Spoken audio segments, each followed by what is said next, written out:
Boa noite, companheiros. Vamos entrando, cada um pegando seus blocos de anotação, né? Sejam todos bem-vindos. Estamos aqui aguardando o nosso companheiro Jorge Moreno, nosso convidado de hoje. Vamos todos preparando suas perguntas.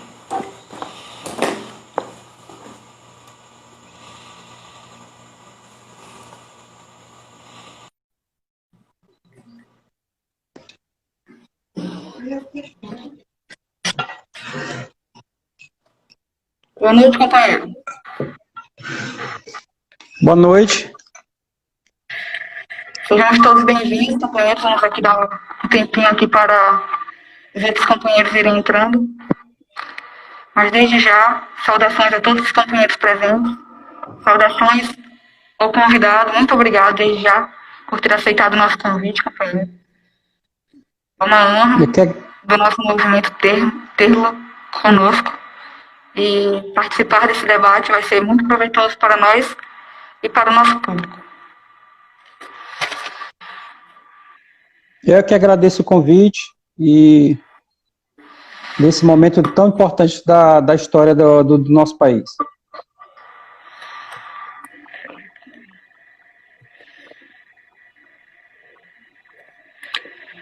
Bem, companheiros, hoje estamos aqui nesta live com um tema que é de extrema importância para a esquerda brasileira, onde nós temos uma esquerda que enfrenta um problema gigantesco com os levantes espontâneos da massa. Novamente a esquerda partidária, a esquerda eleitoreira, mostra que não sabe lidar com os levantes espontâneos da massa e a necessidade de um movimento que dirige as massas e que caminhe juntamente com elas. Por outro lado, temos uma direita que, se apropriando de mais uma crise inevitável do capitalismo, juntamente com a crise sanitária, se arquiteta para dar novamente um golpe no povo. Estamos aqui hoje com um convidado de extrema importância para o nosso atual cenário. Fizemos o convite, foi aceitado e estamos aqui para participar desse debate. Espero que todos estejam ansiosos para que comecemos logo. Temos aqui alguns temas de extrema importância, como o atual cenário político e os levantes espontâneos da massa. Primeiramente, gostaríamos de saber do companheiro Jorge Moreno, nosso convidado, mediante as prisões que têm acontecido, mediante a questão da demissão dos cargos e a questão do afastamento dos cargos que tem acontecido direto nos ministérios do governo federal, do presidente Jair Bolsonaro. Qual, senhor, você acha que seja a perspectiva política, qual a sua análise a respeito do nosso cenário político aqui no Brasil, companheiro? Primeiramente, boa noite a todas as pessoas que estão acompanhando, a todos os integrantes dos movimentos sociais, né? Queria agradecer ao convite que foi feito, esse primeiro momento aí para debater esse assunto que é tão importante em nosso país. Praticamente está cada vez mais está se fechando as opções, né? O leque de opções para você tentar resolver o problema do nosso país, né? Você tem uma Constituição que foi colocada em xeque, uma Constituição que tem, além da quantidade gigantesca de emendas, não é a mesma Constituição mais de 88, é uma quantidade imensa de emendas que foram feitas. Você tem umas instituições que estão praticamente desregulamentadas completamente, cada uma agindo do jeito que bem quiser, né, com suas agendas próprias, sem mais nenhuma vinculação com a ideia de país, de legalidade ou de nação, tá? Cada um está tentando agir, levando em consideração só os interesses mesmo. E você tem, por outro lado, uma esquerda que está desarticulada, né? Que a esquerda institucional, na verdade, a parlamentar, está desarticulada e está vendo praticamente o circo pegar fogo. Ela quer voltar né, ao ocupar as funções de Estado, tipo, é o único caminho, a única salvação, né, que tem. Como aconteceu, todo mundo sabe que parte dessas mesmas pessoas que votaram em Bolsonaro, votaram em Lula em 2002, pelo motivo de que era a única forma de salvar o Brasil, né. Então, esse é um momento muito importante, é um momento de crise, realmente, está cada vez mais forte. A crise, por enquanto, está dentro do próprio setor da direita, né, e da extrema-direita. Eu tenho sempre dito que é uma briga entre a Casa Grande e os seus capitães do mato, né, que esse grupo fascista é capitão do mato, é a mesma origem, é a mesma desenvoltura, é a mesma forma de tratar as populações negras, pobres, né, faveladas, oprimidas. É a mesma forma, não tem diferença alguma. Então, por enquanto, é uma briga dentro desse setor, mas é uma briga complicada, porque se nós não nos articularmos, se nós não colocarmos o nosso bloco na rua, corre o risco desse setor que sair vitorioso, que certamente vai ser esse setor da Casa Grande mesmo, né, que ele vai conseguir controlar os cães fascistas deles, e eles virem para cima da gente. Então, nós precisamos agora sair para as ruas, nós precisamos agora colocar o bloco na rua, tá?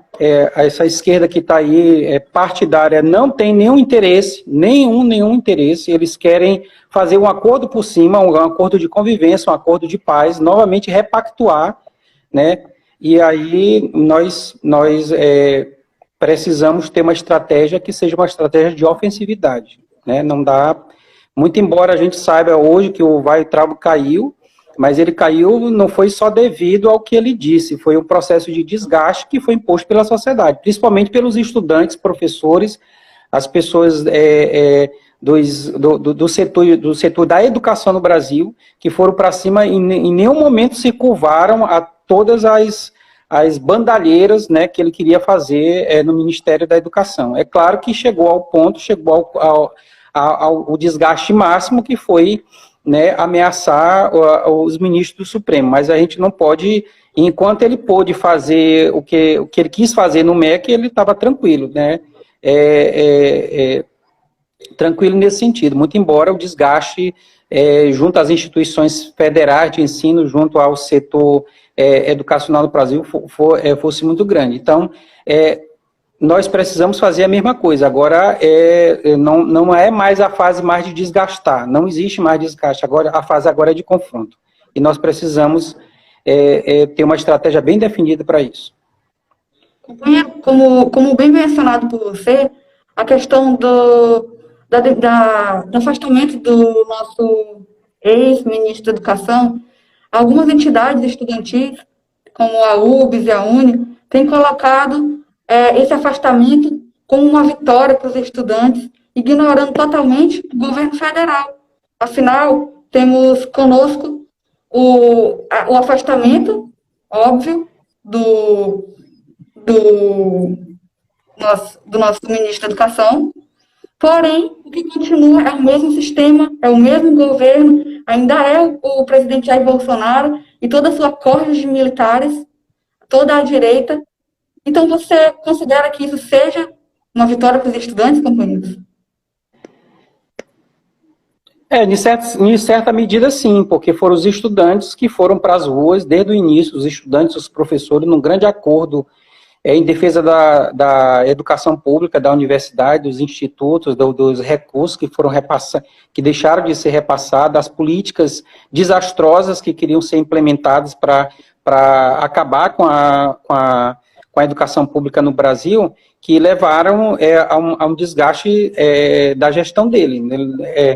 A gente não deve se esquecer que foram 2 ministros que caíram em menos de 1 ano e meio, né? São 2 ministros da educação que perderam espaço, e não perderam espaço não foi por conta de denúncia da direita ou da esquerda parlamentar, foi por conta da grande insatisfação, tá certo, dos estudantes no primeiro momento com aquele maluco colombiano, tá? E no segundo momento com o Weintraub, que as pessoas foram para a rua, né? Era um projeto de desmonte, de acabar com a estrutura da universidade, como é da universidade, não, da educação. Diminuir repasses, acabar com a questão de cursos, privatizar determinados setores, acabar com a pesquisa científica, retirar a questão da formação da pós-graduação, isso tudo foi afetado. Foi o Weintraub, ele entrou com uma equipe, que era uma equipe de uma concepção privatista de educação. Então, em certo sentido, sim, ele não caiu, o desgaste dele não foi devido a essas entidades todas estão dentro, debaixo do sovaco do Maia. A UBS, a Uni são setores institucionais, né? Ele não representa a sociedade, ele não representa os estudantes, eles são representantes do Maia, tá certo? Desse bloco parlamentar que está lá negociando o tempo todo pela educação. Eles não lutam pela educação pública, não existe concepção de educação pública. Para eles, conviver educação pública e educação privada é uma coisa normal, né? Para a gente, não. Nós acreditamos na educação pública, é acabar com esse bando de mercadoria aí que eles colocaram aí. Tanto na questão da educação básica como a educação universitária. É educação pública mesmo, é acabar com isso, entendeu? Quem defende a educação pública tem que ser radical nesse ponto. Não tem negócio de estar tergiversando sobre isso. Então, no primeiro momento foi importante. As mobilizações que foram feitas impuseram um desgaste, fizeram com que a agenda recuasse, e é claro, essas pessoas acuadas, elas se sentem, elas partem para a agressão. Tá certo? Então, no primeiro momento, sim, foi resultado de todo o processo de mobilização que foi feita e que não foi feita por essas entidades. Essas entidades, na verdade, queriam fazer projeto de mobilização, era para barrar alguma coisa no Congresso, era não ter CPI sobre negócio de carteira, ninguém investigar para onde é que vai o fundo das carteiras, ampliar não sei o que para a educação privada. Eles estavam querendo negociar. Nós que fomos para a rua, nós queríamos era barrar a privatização da educação, acabar defender a educação pública gratuita e de qualidade, tá certo? E a educação que tem que ser a base, né, um dos pilares de uma democracia verdadeira num país que se queira justo e igual.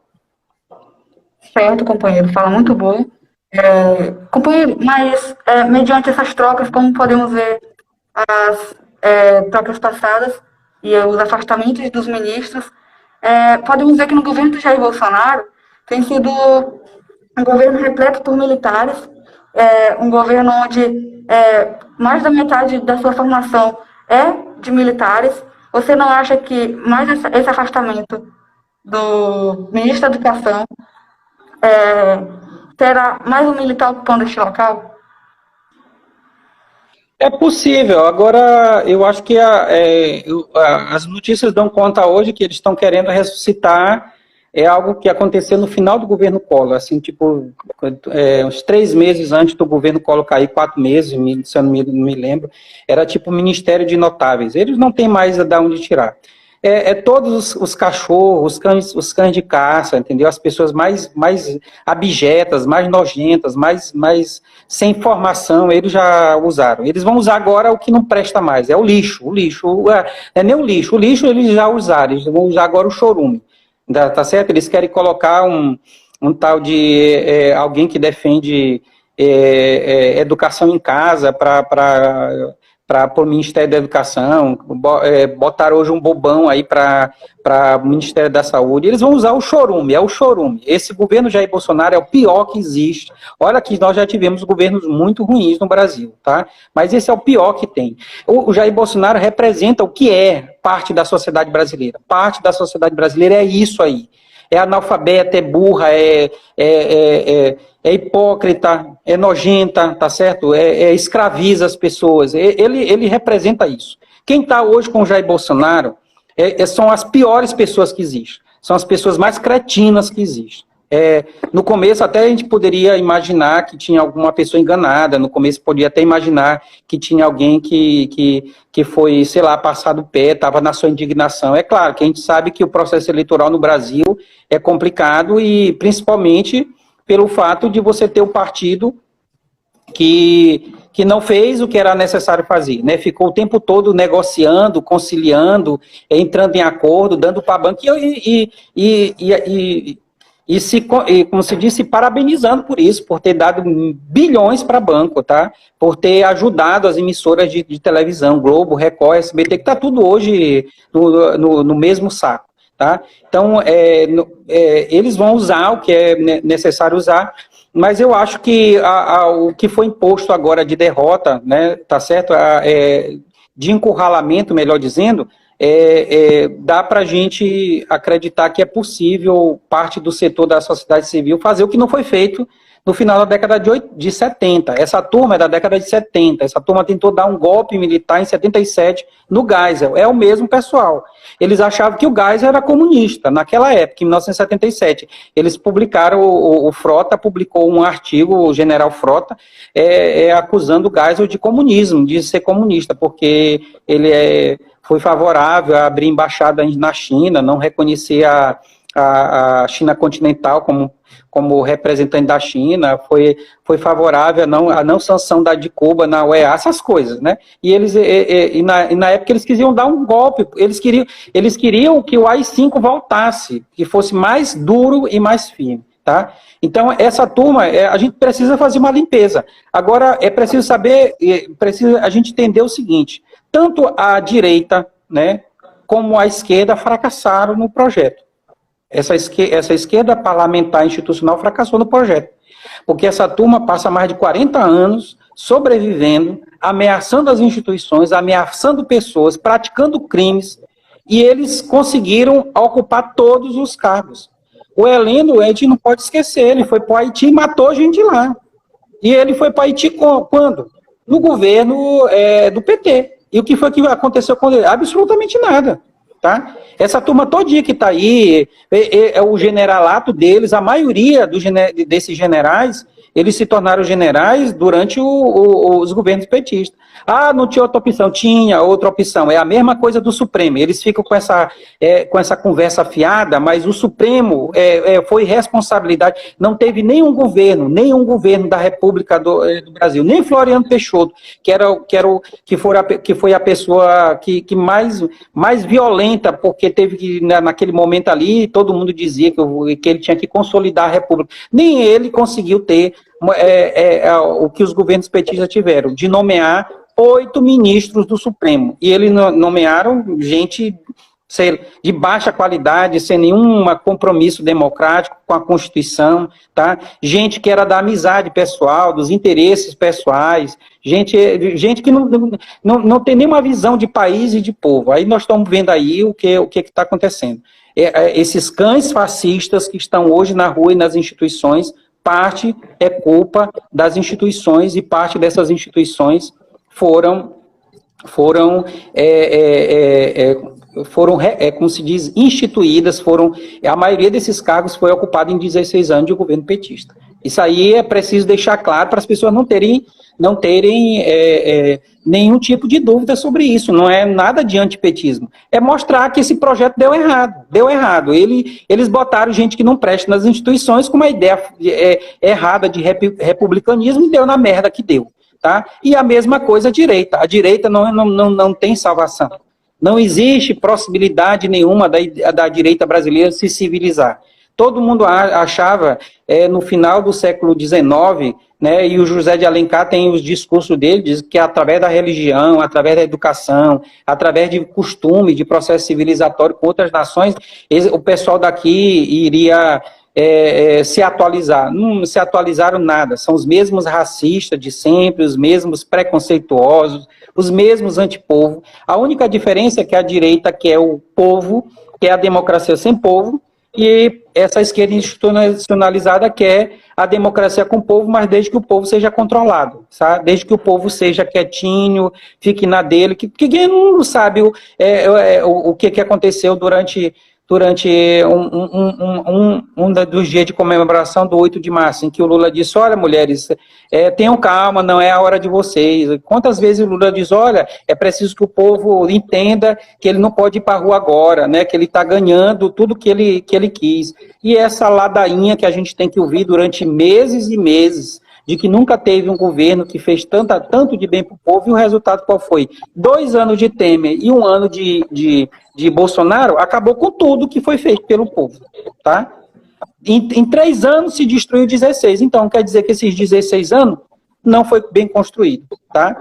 Porque até na Bíblia diz que quando uma casa é construída sobre uma rocha, pode vir tempestade, pode vir tudo. Não destrói. Na verdade, essas políticas de conciliação são construídas em cima de areia. Qualquer marezinha, qualquer ventozinho, qualquer chuvazinha destrói. Foi o que aconteceu. Agora, o que não destruiu foi o lucro dos bancos. Eles estão bilionários, trilionários. O que não destruiu foi o dinheiro da SECOM que foi repassado para as emissoras oficiais. Isso aí não acabou. O que não destruiu foi o que os governos fizeram em 16 anos. Nunca se construiu tanta penitenciária para a juventude de 18 a 25 anos quanto nesses 16 anos de governo do PT. Certo, companheiro. Temos também um grande cenário onde metade da esquerda analisa que o povo indo para a rua em sua espontaneidade, sem levantar bandeiras partidárias, comete o mesmo erro de 2013. Companheiro, teria como você fazer essa comparação a respeito do que aconteceu em 2013 e do porquê isso não se encaixar agora, nesse momento, como eles têm dito, né?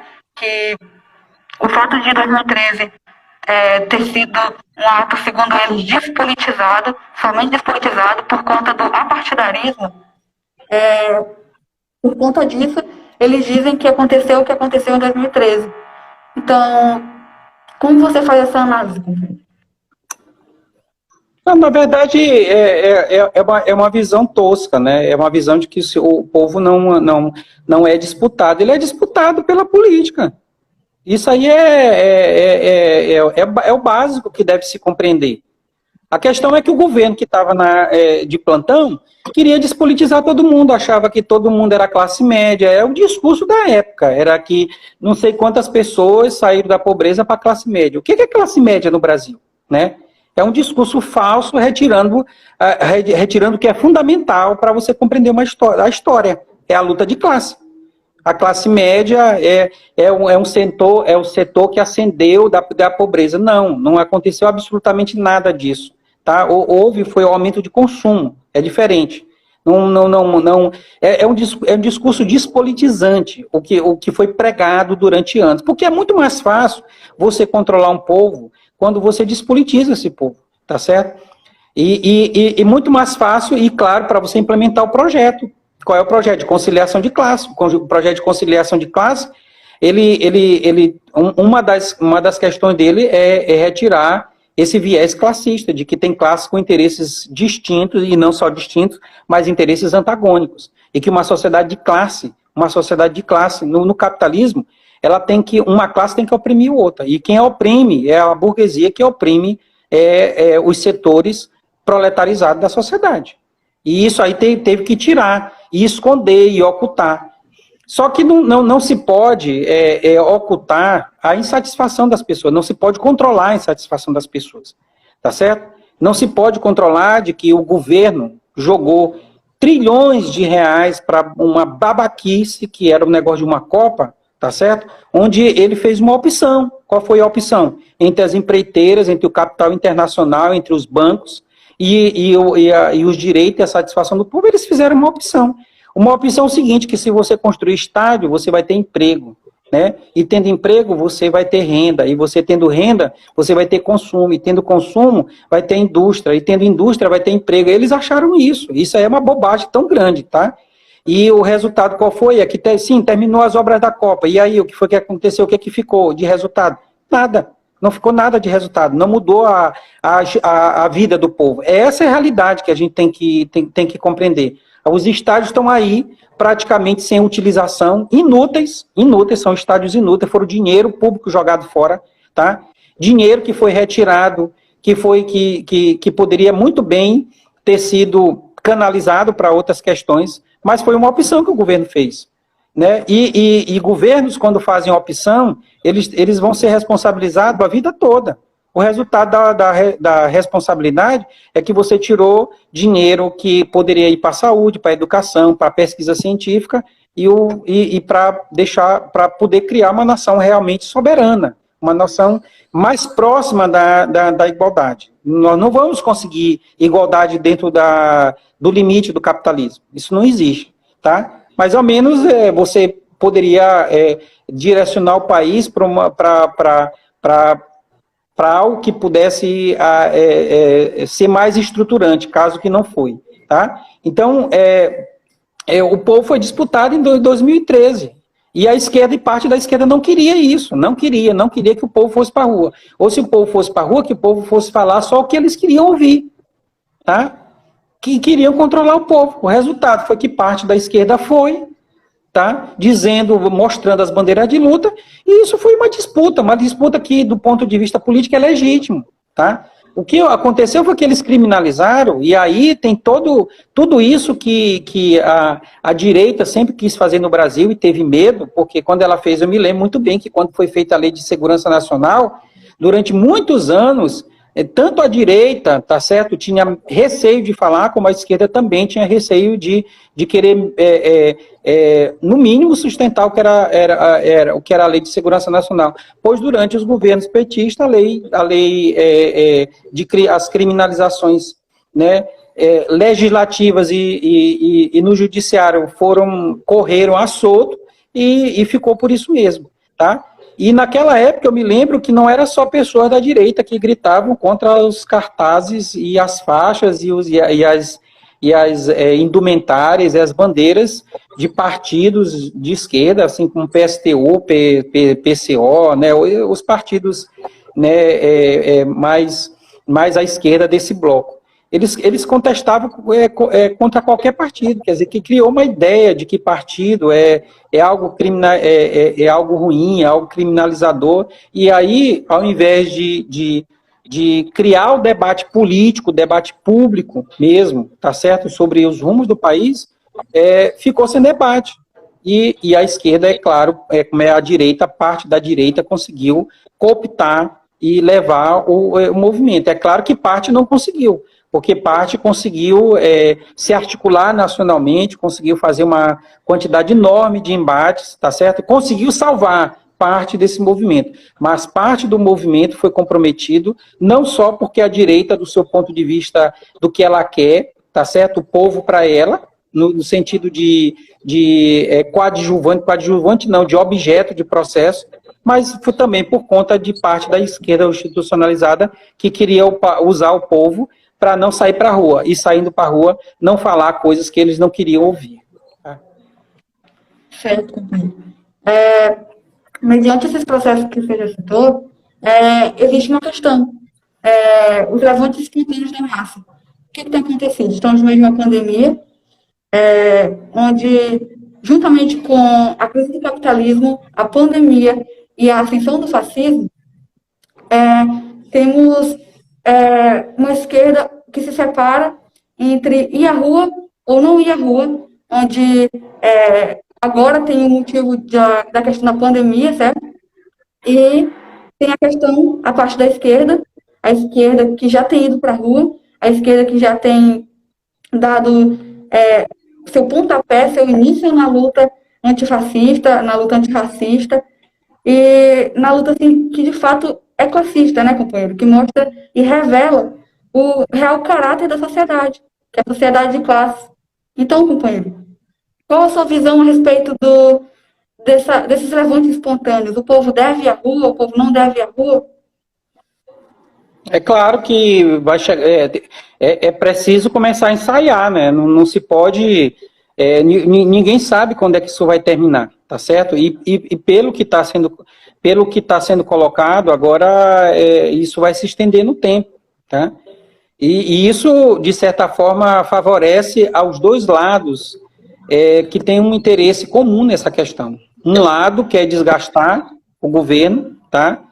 e quer que tenha a menor participação possível para dizer assim, olha, nós não somos responsáveis pelo desgaste do governo. O governo se desgastou porque é um governo inepto, é um governo incapaz, é um governo atabalhoado e tal. Nós não tivemos participação nenhuma.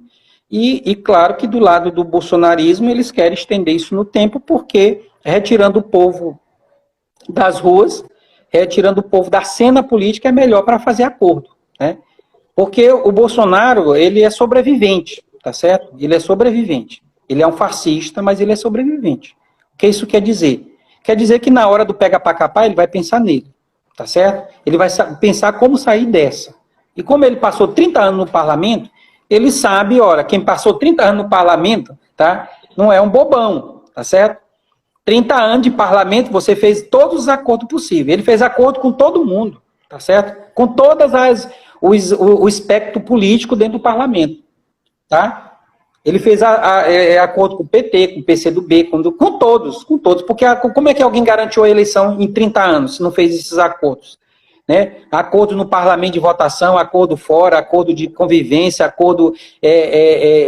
porque ele praticamente durante esses 30 anos, ele não recebeu processo, ele não foi pedido a cassação do mandato dele, ele não foi colocado, né, numa posição que é a posição de alguém, né, que está sendo acuado. Ele não fez isso. Então ele fez muitos acordos, tá? Então ele está pensando agora, daqui a alguns dias, eu coloquei isso domingo, os dias decisivos, daqui a alguns dias ele vai pensar em como sobreviver com a família dele, tá? Ele já não está mais pensando como sobreviver com o grupo, ele está abandonando o grupo dele. Na hora que o grupo dele perceber isso, tá? Vai ser o momento final desse governo. E aí nós temos alguns problemas, tá? Talvez ele não tenha uma força significativa no Exército, mas ele tem uma força significativa nas polícias militares, porque as polícias militares do país inteiro, parte delas estão envolvidas com a questão das milícias, tá? Isso aí o inquérito do Supremo não tá se direcionando às milícias, não é à toa.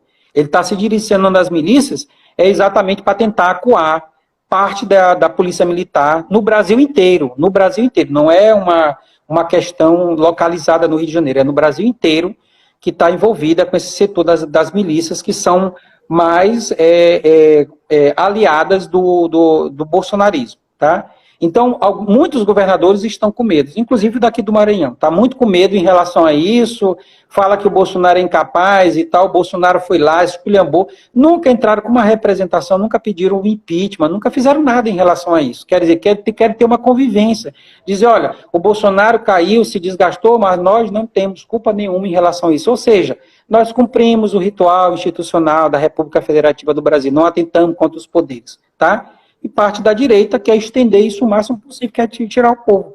Só que governo não cai se o povo não for para a rua. Se o governo cair por ação da Globo, então, meu amigo, não existe mais Constituição no país.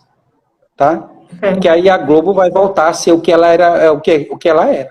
Todo mundo aqui, que é da minha idade, sabe que teve um ministro da Justiça, que uma pessoa perguntasse assim para ele, na era, me parece que era o Brossá, foram perguntar para ele, mas, presidente, como é que a gente faz para fazer uma denúncia? Ele disse assim, assista a Globo. Só você assistir a Globo, você vai saber como fazer a denúncia. Né? Quer dizer, a Globo tem esse poder, novamente, porque ontem, desde o Fantástico de domingo, a Globo já vinha batendo. Ontem foi escancarado. Agora eles vão por tudo ou nada. Tá? E aí nós precisamos entender que a elite não vai mudar, tá certo? Que essas estruturas políticas não vão mudar se nós, não é mais, a questão agora não é mais espontâneo, né? Nós fizemos em alguns dos momentos algo que é espontâneo. Agora tem que ser organizado, coordenado, com objetivo claro, né? O objetivo é derrubar, não é negócio de Bolsonaro, porque parte da esquerda quer só derrubar o Bolsonaro, porque tem alianças por detrás com o Mourão, tá? Acha que o Mourão é o estabilizador, né? É aquele que vai levar de forma garantida e segura, é com quem eles estão conversando numa possível queda de Bolsonaro, tipo, vamos acordar com o Mourão que se ele for, substituir, ele leva o processo eleitoral até 2022, tá certo? Ele é presidente até 2022, depois ele não se candidata e o processo volta à sua normalidade, a normalidade que todos nós já entendemos que é a normalidade brasileira, onde a polícia vai continuar batendo nas pessoas de periferia, tá certo? O judiciário vai continuar tentando contra os camponeses, que é o principal inimigo do campesinato no Brasil, é o judiciário, tá certo? Parte da elite vai estar recebendo todos os recursos do Estado para continuar seus negócios, né? E os bancos nunca vão lucrar tanto como lucraram. É esse acordo que eles querem fazer. E nós não podemos permitir isso, tá? Nós não podemos permitir isso porque nós temos um projeto. Qual é o projeto? Radicalizar a democracia no Brasil. Não é outra coisa, é isso, é república, aqui é uma república, não tem negócio de parente, não tem negócio de privilégio, não tem negócio de que um paga imposto e outro não tem negócio de que você vai viver de Estado, essas coisas. É república, nós precisamos fazer isso que não foi feito no Brasil, uma revolução democrática, uma revolução republicana. Segundo momento é o princípio da igualdade, tá? Não tem negócio de que alguém recebe um salário mínimo e outro recebe 40 mil reais do Estado. O Estado como agente da desigualdade, tá? E o terceiro momento é a gente fazer do nosso país uma nação soberana. Nós não podemos ficar sujeito às determinações de outros países, como agora, né, antes era a gente sujeito às ingerências do FMI, depois sujeito aos novos imperialistas, os imperialistas querendo ser uma nação imperialista. E agora lacaio, né, sabujo do imperialismo norte-americano. Nós não podemos ser isso. E aí nós precisamos criar uma nação soberana, uma nação que tenha controle sobre o seu território, tá certo? Que distribua terra para quem precisa, que faça com que a produção de alimentos seja garantida para toda a população, que faça com que a pesquisa científica alcance e faça com que o nosso país saia dessa condição de atraso, tá certo? Para uma condição de prosperidade que seja distribuída, essa prosperidade seja distribuída para todas as pessoas, para que todo mundo seja feliz. Companheiro, como estamos perante uma pandemia, como você avalia, você está no momento no Maranhão, certo? Como você avalia a atuação do governo federal, do governo estadual do Maranhão em relação à pandemia? Como você avalia essa atuação? Olha, a primeira questão é o seguinte, aqui todas as análises que estão sendo colocadas dizem assim, que o governo federal foi um desastre, os governos estaduais foi que salvaram. Em relação a isso, todos nós estamos de acordo. O governo federal, eu acho que nem foi um desastre. Não foi um desastre porque o Bolsonaro disse que era preciso morrer 30 mil brasileiros. Já hoje está quase 50 mil. Então, foi uma promessa de campanha, uma promessa política dele, era matar 30 mil brasileiros. Né? Isso foi uma promessa, ele cumpriu. Então, não foi um desastre, tá certo? Ele cumpriu, né? Talvez ele não tenha se aproveitado disso, porque é preciso, inclusive, ter a clareza disso, que as pessoas ficam o tempo todo tentando inimputabilizar o Bolsonaro, dizendo que o Bolsonaro é louco, que o Bolsonaro é analfabeto, que o Bolsonaro não sabe nada. Não, o Bolsonaro é criminoso, tá? Ele planeja, ele pensa, ele sabe o momento de agir, o momento de se aproveitar de uma oportunidade. Ele é genocida porque foram vários brasileiros, e brasileiros de regiões, né, que foram mais afetadas do que outros, por exemplo, o Nordeste e o Norte foram mais afetados. Por quê? Porque o Nordeste tem mais negros, o Nordeste e o Norte tem mais negros e mais indígenas. As populações negras e as populações indígenas foram mais afetadas. Os pobres, em geral, foram mais afetados. Então, foi um genocídio. Ele praticou o genocídio contra o povo brasileiro. Ou seja, muito embora a contaminação através do vírus fosse algo que foi provocado, produzido fora do território brasileiro, mas ele se aproveitou desse momento. Se aproveitou como?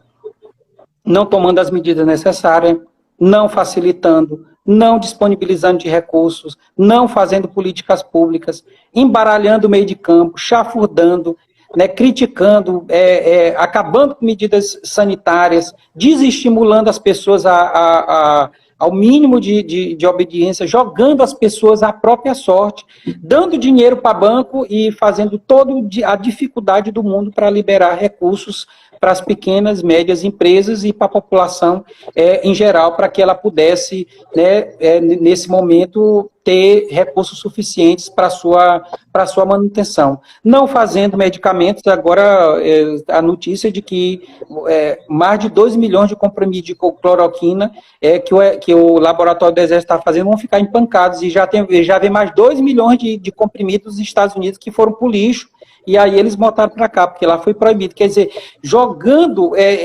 trabalhando a administração pública para interesses particulares da sua própria cabeça, da sua própria compreensão. Então, nesse sentido, o governo federal não tem nenhuma dúvida, eu como juiz, não tenho nenhuma dúvida do enquadramento dele no crime de genocídio, nenhuma dúvida sobre isso, tá? Em relação aos governos estaduais, claro que você passar anos e anos, como o governo aqui, sucateando o sistema de saúde, dando para iniciativas privadas, para associações, entidades, não sei o quê, retirando recursos da saúde, não fazendo política pública condizente, não pensando a política de saúde para o Estado. O resultado está aí. O resultado é esse fracasso geral, que as pessoas estão indo para os hospitais e estão sendo mandadas para casa, tá? E as subnotificações cada vez aumentando e uma quantidade enorme de pessoas morrendo e ninguém sabendo por quê, qual é a razão. Morreu em casa, né, sem assistência médica. Quer dizer, existe uma responsabilidade. Talvez não seja criminal, tá certo? Porque há uma dúvida sobre essa responsabilidade criminal, mas uma responsabilidade administrativa, isso aí para mim não tenha dúvida. O governo não priorizou durante anos o sistema de saúde, tá? E por que não priorizou? É claro, porque o governo tem alianças com setores privados. Os setores privados da medicina e da saúde. Da saúde. Então, essa é uma questão que a gente vai ter que, inclusive, discutir de forma muito séria, porque essa é a primeira pandemia, vamos dizer, internacional, né, mundial. Outras vão vir, sem dúvida alguma, tá? Isso aí foi só abertura, vamos dizer assim, para que os vírus perceberam que tem possibilidade de se disseminar em 4 meses e atingir o mundo inteiro. Daqui para frente isso vai ser uma constante, tá? Se provou que as políticas neoliberais, as políticas liberais, né, implementada, por exemplo, pela Thatcher, Reagan, nos Estados Unidos, na Inglaterra, e as políticas neoliberais que foram implementadas no Brasil e em outros lugares, fracassaram, tá? Sucatearam, expuseram a população, deixaram a população à própria sorte, e o resultado está aí. O resultado nos Estados Unidos é um desastre completo. No Reino Unido, que tinha um dos sistemas de saúde que era considerado os melhores do mundo, do pós-guerra, né, que conseguiu sobreviver e conseguiu implementar, inclusive, muitas das medidas que nós temos aqui no Brasil em relação à Seguridade Social, o sistema de Seguridade Social é do Reino Unido, né? Muitas legislações que nós temos aqui nós copiamos diretamente do Reino Unido, né? Então, um desastre completo. E para um país como o nosso, e a sobrevivência ainda do nosso povo nós temos o SUS. Para vocês terem uma ideia de que como a discussão que a esquerda fez, a esquerda que é comprometida com o povo, que é a discussão que ela fez no final da década de 70, na década de 80, sobre o sistema de saúde, foi aquilo que conseguiu salvar, tá certo? Parte significativa do povo brasileiro. Certo, companheiro. Companheiro, agora fazendo aqui um direcionamento, assim, só para a gente finalizar, certo? Qual você acredita que deva ser o papel do democrata, o papel dos companheiros e das companheiras que lutam pela democracia nesse país, o papel do movimento que deve dar o direcionamento e que deve andar juntamente com o povo? Qual você acredita que deve ser o direcionamento? Qual você acredita que deva ser o caminho a ser seguido neste momento? Primeiro, ter a ideia, ter a noção da história, tá certo? É a primeira questão, é compreender a história, em que momento que nós estamos vivendo. Nós estamos vivendo um momento de intensidade de conflitos, conflitos que nós não conseguimos resolver, que nós empurramos para debaixo do tapete, que parte da esquerda abdicou também de resolver, tá certo? Conflitos que são, alguns têm centenas de anos, como a questão do racismo, e até hoje nós não tratamos da forma que é preciso tratar, tá certo? É preciso tratar, não é negócio de educação, é só educação, há poucos dias atrás eu vi uma das lideranças, uma das grandes lideranças do PT dizendo que a questão do racismo se resolve através de educação. Não, não é assim não. Essa questão de educação é uma linguagem meio equívoca, tá certo? Porque tem muita gente aí formado com pós-doutorado e tal, e racista, tá? Então nós precisamos resolver essas questões do ponto de vista material, do ponto de vista penal, tá certo? Do ponto de vista institucional, precisamos resolver essa questão, que é uma questão muito séria no Brasil, tá? Então nós temos que resolver esse conflito, que é um conflito centenário. Nós temos que resolver o problema da terra. Não se pode fazer um país justo igual, um país que garanta alimento para as pessoas se não tiver terra. A terra é algo fundamental, é algo reestruturante de uma nova noção de nação que nós temos que ter. Não se pode deixar isso como questão secundária. Secundária, porque a parte da esquerda optou pela indústria, tá? É como se fosse resolver os problemas, e não é. Nós temos um problema de inchamento das cidades, de megalópolis, de metrópolis, de uma quantidade imensa de populações se deslocando o tempo todo, tá certo? De uma quantidade enorme de pessoas sendo assassinadas, sendo perseguidas. Então, o problema da terra é um dos problemas centrais do nosso país. E nós temos o problema da questão da distribuição de renda. Distribuição de renda não é questão de aumento de salário, né? Como política do PT diz, distribuiu renda, aumentou salário, fez Bolsa Família e tal. Não, não é isso. Nós temos que ter medidas que passem de um patamar para outro. É claro que você ter renda, garantir a renda para os brasileiros, para todos os brasileiros, e principalmente para aqueles brasileiros que estão em situação mais vulneráveis, como medida, como política de Estado, mas precisa saber qual é a finalidade. A finalidade é garantir uma correta distribuição de renda da população, tá? Então, você taxar os ricos, eles paguem, você parar de subsidiar, só agora, só nesse período aí, foram mais de 350 bilhões entre isenções, subsídio para empresas e para bancos. Quer dizer, um país desse que está vivendo uma pandemia, em que parte dos brasileiros não tem o que comer, isentando empresas e bancos, isentando o banco. O que banco faz? Qual é a atividade que um banco faz no país? Nada. Um banco só vive em pensar em como roubar a população. Esse é o pensamento. Os bancos, tanto que para você ser gerente de um desses grandes bancos, né, Goldman Sachs, JP Morgan, Banco of America, Itaú, Bradesco, a entrevista é saber se você é um psicopata, né? Se você não se condói com ninguém, se você não chora diante de uma desgraça, se você sabe como tirar o dinheiro de uma velhinha que não tem mais dinheiro, se você sabe como fazer isso. Então, essa atividade de banco. Então, nós precisamos compreender que nós temos que entender a nossa história, temos que ter questões claras de nossos objetivos, tá certo? A questão racial é algo que é preciso resolver, não só em relação às populações negras, mas às populações indígenas, tá certo? Que nós temos mais de 130 etnias no Brasil, e nós precisamos resolver essa questão, a terra, a cultura, tá certo? A garantia da continuidade, tá certo? Políticas de saúde, que o governo federal é um dos responsáveis pelo genocídio indígena, por conta dele ter desestruturado todo o sistema de saúde indígena, né? Por conta, para favorecer a questão dos madeireiros e dos fazendeiros. Então, e nós temos a compreensão de que não se faz nada sem povo. Não existe a possibilidade de se fazer um processo de uma revolução democrática ou de uma revolução em que você reestruture o Estado brasileiro, reestruture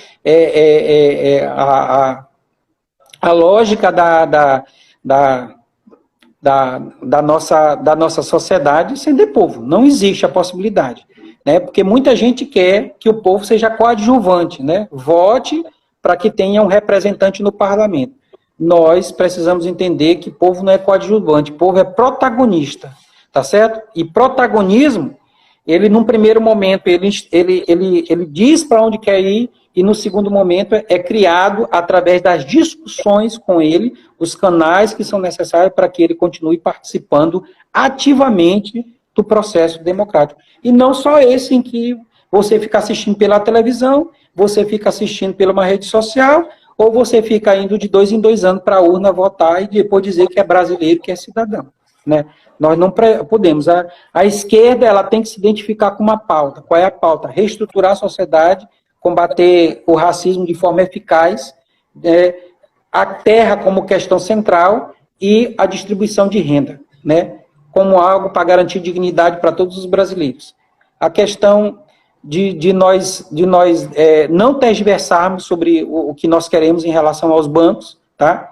Em relação à questão dos impostos que nós temos que instituir no Brasil para garantir o nosso Estado e, finalmente, nós acreditarmos que é o povo. Não tem esse negócio de dizer que o povo errou, que o povo é besta. Não. O povo, a gente tem que compreender qual foi a leitura que ele fez. Qual foi a leitura que ele fez do processo. Parte das pessoas votaram no Bolsonaro porque a leitura que eles fizeram era a leitura de que os políticos tradicionais, tá certo? Encaminharam a política para esse engodo generalizado. Tá certo? Para essa falsidade de você sempre estar acordando, de você nunca resolver as questões. Encontraram, né, alguém que foi construído dentro dessa institucionalidade, tá certo? Alguém que se aproveitou de um momento, né? Alguém que pegou toda a insatisfação junto com toda a ideologia de parte da sociedade, porque ele não botou nada na cabeça de ninguém para ser racista, para ser machista, né, para fazer apologia da liderança, da violência. Ele se aproveitou desse momento para construir uma força política no nosso país. E tem parte da esquerda querendo converter, né, querendo dizer, olha, vocês erraram. Parte das pessoas já saíram disso, outras partes ainda estão encantadas. E nós vamos ter que, nos próximos anos, conviver. E outra coisa, se nós queremos ter paz, uma paz duradoura, nós precisamos acabar com os fascistas. Acabar. Não existe a possibilidade de convivência numa sociedade democrática com fascista. Os fascistas, ele não é que tenha que ser controlado, como aconteceu o processo que se seguiu na Alemanha 15 anos depois, em que você fez toda uma perseguição e depois, não, vamos tentar controlar. Não, o resultado está bem aí. Muitos locais na Alemanha hoje estão sendo objetos de manifestação, de perturbação, de atentados por conta do nazista. Com o nazista não se convive, não se dialoga. Com o nazista, ele tem que ser eliminado da sociedade. Ele é um mal, ele é um mal, ele é um mal. E ele não pode conviver, né, como um mal. Por quê? Porque ele é usado, o fascista, ele é usado, ele é uma cria do capitalismo. As pessoas não querem vincular isso. O fascismo é uma cria do capitalismo. Quando o capitalismo quer acumular mais, quer ganhar mais, e no menor espaço de tempo, ele precisa de usar de violência. E aí ele pega os cães deles, os Doberman deles, para colocar com o povo. Tá? E esse projeto dele, o projeto do Guedes, não pode passar se não houver fascismo. O Guedes veio da ditadura Pinochet. Ele conviveu na ditadura Pinochet, que foi a ditadura mais sanguinária que existiu na América Latina, a mais sanguinária que existiu em parte do mundo ocidental, e lá convivia essa ditadura sanguinária que matou milhares de pessoas com um projeto neoliberal. Então, não há possibilidade alguma de se plantar um projeto liberal, como o Guedes quer, se não houver, né, o uso de fascistas. Então, a gente precisa entender isso. O fascismo não é uma coisa que não tem a ver com o capitalismo. O fascismo é cria do capitalismo, é cria. Ele sai do capitalismo, tá? Então, a gente precisa destruir o fascismo porque ele é a face mais selvagem, vamos dizer assim, a face mais